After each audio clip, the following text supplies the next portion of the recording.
साथियों,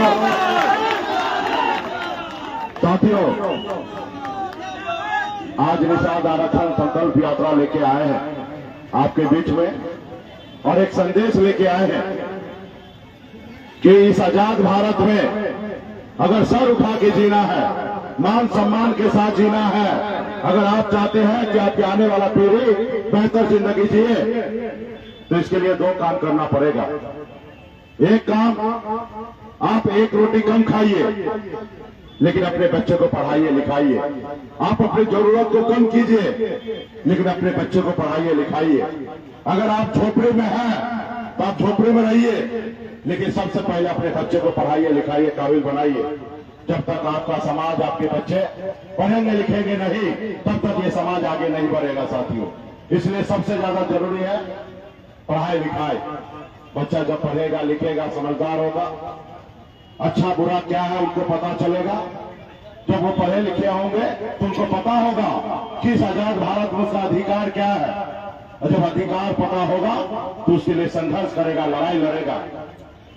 आज हम लोग लड़ाई लड़ रहे हैं निषाद समाज के सभी उपजाति, बीन बिल्दार, नुनिया, मलाह, चाय, पियर, बनपढ़, सभी के लिए आरक्षण की लड़ाई लड़ रहे हैं।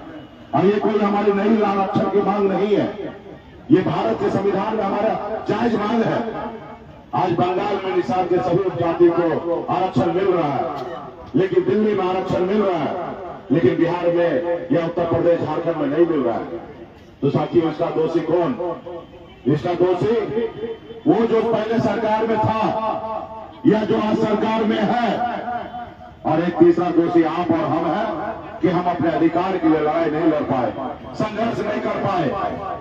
काश अगर 30-40 साल पहले इस समाज में नेता जन्म लेते और मजबूती से लड़ाई लड़ते तो आज निषाद समाज को आरक्षण मिल गया होता, लेकिन नहीं मिला है।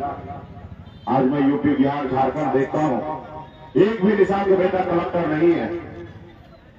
आज लड़ाई लड़ते अगर समाज को आरक्षण मिल गया होता तो दर्जनों निषाद का बेटा कलेक्टर होता, एसडी होता, बीडीओ होता, एसपी होता, डीएसपी होता, डॉक्टर होता, इंजीनियर होता, लेकिन नहीं है। आज आपके बच्चे, आपके भाई मामूली नौकरी करने पे मजबूर है। तो इसलिए साथियों, आपको संघर्ष करना पड़ेगा, लड़ाई लड़ना पड़ेगा। इस देश को आजादी दिलाने में आपके पूर्वज ना जाने कितने 200 साल संघर्ष किए, लड़ाई लड़े एक संकल्प के साथ कि आजाद भारत में आने वाला कोई समय में हमारा पीढ़ी सर उठा के जिएगा। इसके लिए आपके पूर्वज में शहीद हुआ, देश तो आजाद हुआ, लेकिन आज भी सही मायने में निषाद समाज, बीन बिल्दार, नुनिया, मलाह आज आजाद नहीं हुआ, आज भी गुलामी की जंजीरों पे बंधा हुआ है। इसके लिए कौन लड़ेगा? इसके लिए आप ही को लड़ना पड़ेगा। आजादी से पहले राजा के घर में बच्चा जन्म लेता था तो राजा बनता था, लेकिन बाबा साहब भीमराव अम्बेडकर ने हमें एक संविधान बना के दिया, एक लोकतंत्र बना के दिया। उसमें आपके पास ऐसी शक्ति, ऐसी पावर, ऐसी ताकत आपको दिए। उन्होंने बता दिया कि अगर राजा के घर में बच्चा जन्म लेगा, जरूरी नहीं है कि वही व्यक्ति राजा बनेगा। अभी लोग जो राजा बनेगा अपने वोट से, चाहे वो गरीब मजदूर का बेटा हो या किसान का बेटा हो या निषाद मल्लाह का बेटा हो, अपने वोट के दम पे राजा बनेगा। आपके वोट से देश का प्रधानमंत्री और राज्य का मुख्यमंत्री आपके वोट से बनता है, लेकिन आपने अपने वोट को ताकत को नहीं समझा। आप अपने वोट को ताकत को नहीं समझा, जिसके कारण आप इतना पीछे हैं। जिन लोगों ने अपने वोट को ताकत को समझा, वो समाज देखिए कितना आगे निकल चुका है। जैसे हमारे आदरणीय श्री लालू प्रसाद यादव जी, मुलायम सिंह यादव जी, बहन मायावती, स्वर्गीय श्री रामविलास पासवान जी, ये लोग भी गरीब घर में ही जन्म लिए हैं, दलित घर में जन्म लिए, लेकिन संघर्ष की बदौलत अपने मेहनत के दम पर अपनी नाम, अपनी पहचान, अपने समाज को हक अधिकार दिलाने का काम किया। साथियों, आज जब लालू प्रसाद यादव जी ने अपना दल बनाया, जब दल बनाए तो उनके लोगों ने उनको साथ दिया, उनके समाज के लोगों ने उनको साथ दिया। जब साथ दिए तो उस दल को बल मिला, और जब दल को बल मिला तो आदरणीय लालू प्रसाद जी बिहार में 15 साल बिहार में मुख्यमंत्री थे। और आज भी उनकी सरकार है। तो साथियों, आपको भी लड़ाई लड़ना पड़ेगा। आपके वोट में ताकत है, क्या बदल सकते हैं। आज हम लोगों ने 25 तारीख से ही 25 जुलाई को ही पटना से निकले हैं, सर पे कफन बांध करके। 101 दिन का ये यात्रा है, अभी 40 दिन ही हुआ है, अभी 7 दिन और बाकी है। 80 जिला जाना है, यूपी, बिहार, झारखंड। अपने समाज के बीच में अपने लोगों को हक अधिकार की बात करेंगे। तो साथियों, संघर्ष कीजिएगा, लड़ाई लड़िएगा, तो आपकी बेहतर जिंदगी होगा, आपके आने वाला पीढ़ी को बेहतर जिंदगी मिलेगा। आज मुझे देखिए, मैं भी एक गरीब घर में ही जन्म लिया। पिताजी मछली मारते थे, दादाजी मछली मारते थे, ऐसे परिवार में जन्म लिया। 18 साल की उम्र में, जिस उम्र में बच्चे को अपने घर परिवार में माँ बाप के साथ रहना होता है, उस उम्र में घर परिवार को मैंने छोड़कर मुंबई जैसे शहर चला गया। 18 साल की उम्र में मेहनत किया, संघर्ष किया। मामूली 30 रुपया रोज पे मैं मजदूरी करता था, 900 रुपया महीने पे नौकरी करता था, लेकिन मेहनत के दम पर, ईमानदारी के दम पर, संघर्ष बदौलत मुंबई जैसे शहर में अपनी कामयाबी को झंडा गाड़ा। साथियों, संघर्ष किया, लड़ाई लड़ा। फिर मैंने देखा लोग चांद पे घर बनाने के लिए सोच रहे हैं, लेकिन आज भी इस धरती पे हमारे लोगों के लिए रहने के लिए घर नहीं है, उनके घर पे जाने के लिए रास्ते नहीं है। आज भी हमारे समाज के बच्चे इलाज के अभाव में दम तोड़ रहा है। इसके लिए कौन लड़ेगा। और मैंने फिर बॉम्बे के ऐशोआराम जिंदगी को छोड़कर पिछले 9 सालों से बिहार में लड़ाई लड़ रहा हूं, संघर्ष कर रहा हूं। और बिहार में हमने तो आरक्षण नहीं ले पाया, लेकिन आने वाला समय में जरूर ले पाऊंगा। लेकिन हमने कम उपलब्धि हासिल नहीं किया। आपका सहयोग, आपका साथ मिला। तब तक ये निषाद समाज को कोई जानता पहचानता नहीं था, लेकिन आज बिहार नहीं, पूरा देश, आज दिन बेदान दुनिया भरा को लोग जानने पहचानने लगा है। आपने देखा 2020 में आपके सहयोग से जब हमने दल बनाया, आपने हमें अपना बेटा, अपना भाई माना, तो आपके 4 विधायक बना। अपने दम पर बिहार में मंत्री बना, किसी की मेहरबानी से नहीं बना था। और पहली बार आजादी के 75 साल बाद आजाद हिंदुस्तान में पहली बार बिहार प्रदेश में एक निषाद का बेटा ने अपने दम पर बिहार में एक मुख्यमंत्री बनाने का काम किया। आपने देखा था, सरकार का चाबी मेरे जेब में था। मैं जिसको चाहता उसको बिहार का मुख्यमंत्री बना सकता था। भले हमारे पास 40 विधायक था, लेकिन 74 विधायक से कम नहीं था। लेकिन हमने ईमानदारी के साथ आगे बढ़ने का निर्णय लिया। तब तक निषाद का बेटा एक टिकट मांगने के लिए अपनी पूरी उम्र बिता देता था, अपनी चप्पल खींच देता था, एक टिकट नसीब नहीं होता था। आज बिहार में बदलाव आ चुका है। आज निषाद का बेटा टिकट नहीं मांग रहा, टिकट बांटने का काम कर रहा है। साथियों, टिकट बांटने का काम कर रहा है। ये हमारी पहचान है। और ये क्यों हुआ, कैसे हुआ? आपके दम पे हुआ, आपके सहयोग से हुआ।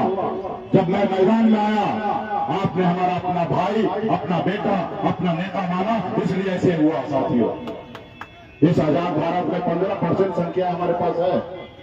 खास करके बिहार प्रदेश में 15% वोट है, यूपी झारखंड में।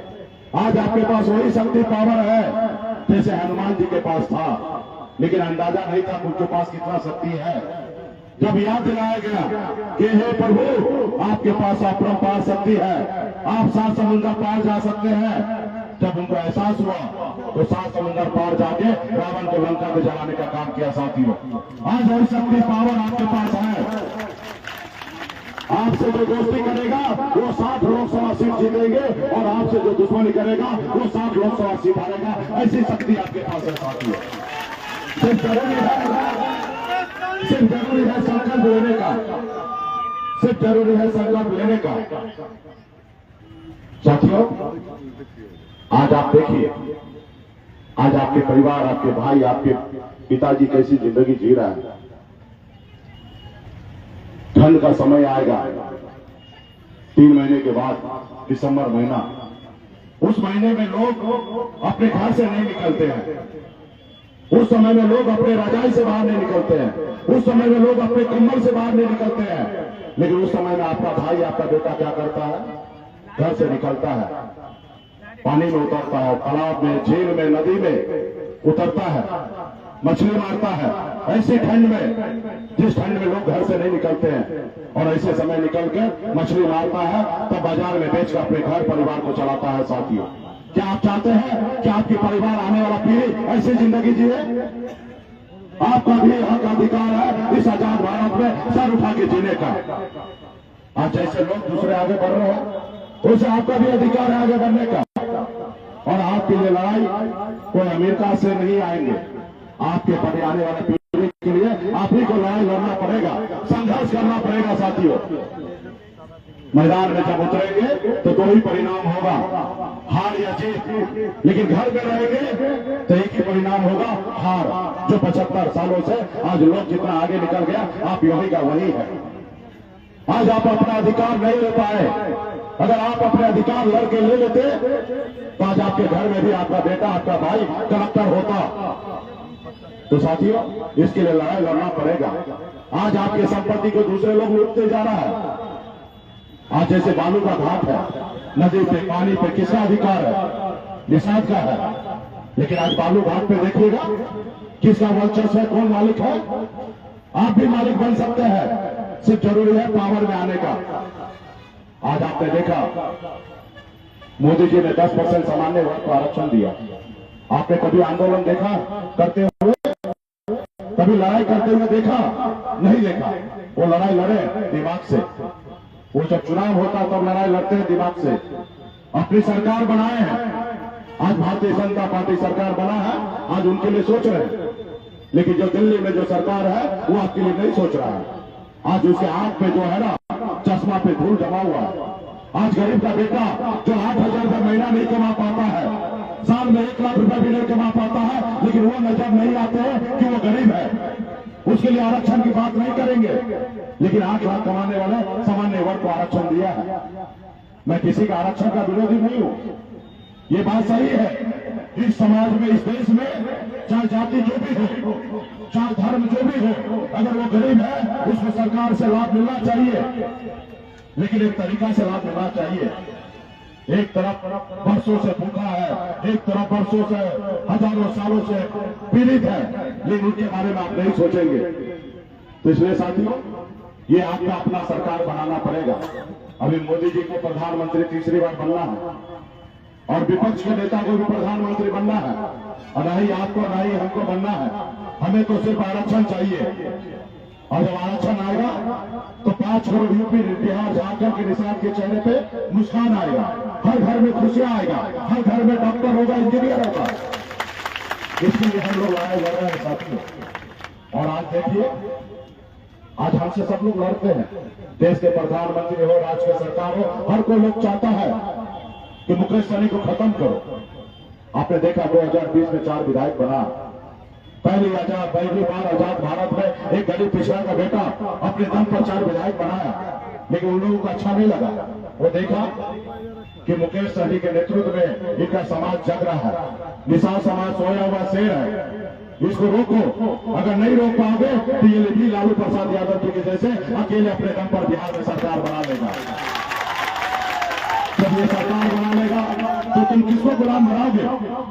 इस समाज को गुलाम बनाना जरूरी है, और इस समाज को वर्षों को गुलाम बना के रखे हैं और आगे भी बना के रखेंगे। और इसके लिए मुकेश सहनी को पहले खत्म करना पड़ेगा, क्योंकि आज बिहार में सोना पल्ला, आज निषाद समाज का आवाज बन चुका है, उनकी पहचान बन चुका है, उनका बेटा बन चुका है साथियों।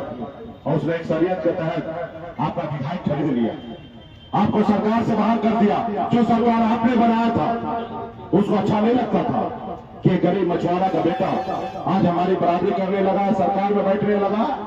इसको खत्म करो। उसे मुकेश सहनी से तकलीफ नहीं था, उसे निषाद समाज से तकलीफ था, मुनिया मला से तकलीफ था कि ये अपने पैर पे खड़ा ना हो। इसलिए वो मेरे साथ खत्म ये किया। वो तो आज भी ऑफर करता है कि आप आ जाइए मेरे साथ, पार्टी विनय कर लीजिए, अगला मुख्यमंत्री 25 माफी बन जाइएगा, आप आइए मेरे को। हमने कहा भाई हम मलाह हैं, और मलाह जब जाल में मछली फंसाता है खुद फंसता नहीं है। हमारा छोटा ही झोपड़ी रहेगा, लेकिन हम झोपड़ी का बादशाह रहेंगे। तुम्हारे महलों में आके हमें गुलामी नहीं करना है। हमने उसको जवाब दिया। आज आपने देखा, आज जब से हमने निषाद क्रांति निकाला है, संकल्प यात्रा निकाला है, आज तकरीबन 30-40 दिन हुआ है, दिल्ली का कुर्सी ऐसे ऐसे हिलने लगा है, परेशान है कि मुकेश सहनी को कैसे रोकेंगे। आज आपने देखा होगा, पहले नीतीश कुमार जी से, भाजपा से नीतीश कुमार बाहर हुए, अलग हुए एनडीए से, तो उनको लगा कि नीतीश कुमार जो है लव कुश का समीकरण है, इसको कैसे तोड़ेंगे, और उसमें नीतीश कुमार जी को कमजोर करने के लिए सम्राट चौधरी को आगे लाया। इसलिए लाया क्योंकि नीतीश कुमार जी को कमजोर किया जा सकता है। और फिर आपने देखा एक हफ्ता पहले अभी उन्होंने मान लिया कि बिहार में फैक्टर नीतीश कुमार नहीं है, बिहार में फैक्टर मुकेश सहनी बन चुका है, बिहार में मुकेश सहनी बन चुका है। और सम्राट चौधरी को हटा दिया, उनको कुर्सी पे से हटा दिया और एक निषाद का बेटा को बना दिया। और उसको बना दिया इसलिए क्योंकि निषाद समाज को गुमराह करेंगे। दिन रात भाजपा वाला उनको मेरे पीछे लगा दिया, दिन भर गाली देता है। आप बताइए एक नेता प्रतिपक्ष का क्या काम है? नेता प्रतिपक्ष का एक ही काम है कि सरकार अगर बुरा कोई काम करता है उसका विरोध करना। आज भाजपा वाला मान लिया कि बिहार में नीतीश कुमार का सरकार नहीं है, ये मुकेश सहनी सरकार में है, इसलिए मुकेश सहनी को विरोध करो। वो अंग्रेज का नीति अपनाया है। अंग्रेज भी पहले ऐसा करता था, फूट डालो राज करो। आज वो भी चाहता है कि इस समाज को फूट डालेंगे और फिर हम राज करेंगे, इस समाज को गुमराह करेंगे। अरे मोदी जी, इस समाज के साथ अगर न्याय करना है तो एक व्यक्ति को आगे बढ़ाने से नहीं होगा। 5 करोड़ निषाद जो है उनके चेहरे पर मुस्कान देने के लिए आप निषाद को आरक्षण लागू कर दो। और मेरी मांग कोई नाजायज नहीं है, मेरी मांग सहज है। ये भारत के संविधान में दिया हुआ अधिकार है। या आप मोदी जी हर संडे को आते हैं, मन की बात करते हैं, अगर बताइए ना, अगर हमारी मांग नाजायज है, हम गलत मांग कर रहे हैं, तो आप आइए संडे को बताइए कि सहनी जी आपकी मांग गलत है, हम 4 कदम पीछे हट जाएंगे। जब एक ही देश में हमारे बंगाल में, बिहार में, बंगाल में निषाद भाई को आरक्षण मिल सकता है तो बिहार में क्यों नहीं? जबकि बिहार, बंगाल, उड़ीसा, झारखंड पहले एक ही राज्य हुआ करता था। इसलिए साथियों, इसके लिए लड़ाई लड़ना पड़ेगा, संघर्ष करना पड़ेगा। एक साथ आके आने वाले समय में करो या मरो के जैसे लड़ाई लड़ना पड़ेगा। तो इसलिए आप सभी को लड़ाई लड़ना पड़ेगा। इसलिए आप लोग तैयार हैं? ये आवाज आपको लगता है दिल्ली पहुंचेगा? हाँ, ये आवाज लग रहा है, थोड़ा आप ही साइड हो जाइए। हाँ, ये आवाज अब लग रहा है दिल्ली पहुंचेगा। और इस बार तो हमने ऐसी दवा बनाई है, आप जितना वैक्सीन लगाइएगा, जैसे कोरोना काल में देश के डॉक्टर ने देश के लोगों को सुरक्षित करने के लिए वैक्सीन बनाया था। इस बार हमने भी निषाद समाज को शक्ति मिले, उनको संरक्षण मिले, उनको आरक्षण मिले, इसलिए हमने भी एक वैक्सीन बनाया है। वो वैक्सीन जितना लगाइएगा उतना मोदी जी का कुर्सी हिलेगा।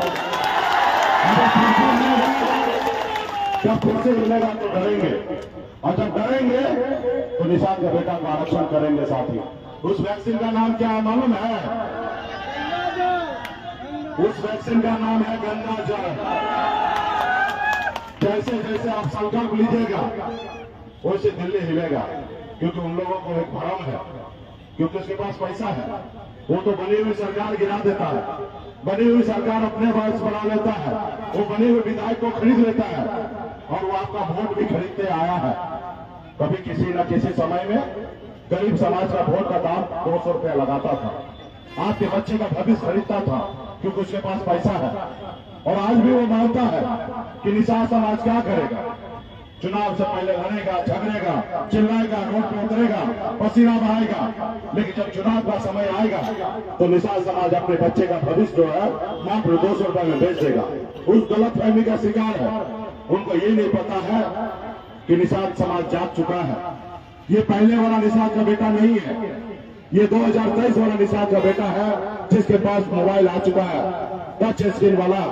वो देख रहा देश दुनिया कैसे आगे बढ़ रही है।